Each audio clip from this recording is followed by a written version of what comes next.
वरती रुक्मिणी छान असा एक दृश्य आपल्याला दिसतंय. किती क्यूट आणि किती छान आहे मुलगी. आणि इकडे दिसते ती. आणि हा दिंडी सोहळा अशा पद्धतीनं.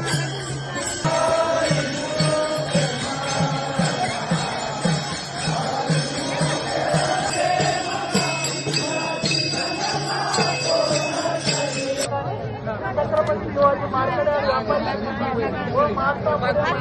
वर्ष झाले हे असं चालू आहे.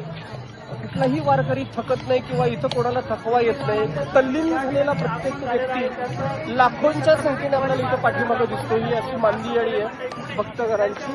इतके तुडुंब असे सगळे बाजूला उभे राहिलेले सगळे आपल्याला लोक दिसतात. हा एक वेगळा नजराणा तरडगावमध्ये आपल्याला बघायला मिळतोय. 3-3.5 किलोमीटर आम्ही असं चाललेलो आहे, पण मला वाटत नाही की मी एवढं चाललोय आता.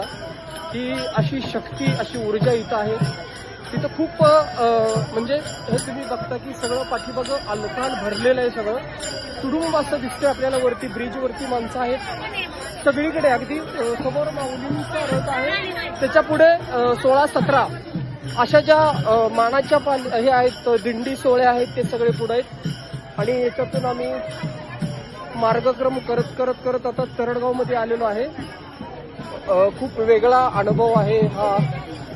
इथं कोणालाही निमंत्रण दिलं जात नाही, आमंत्रण दिलं जात नाही, पत्रिका नसते किंवा स्पेशल पैसे खिशात कोणाच्या टाकलेले नसतात की तुम्ही या, गर्दी करा.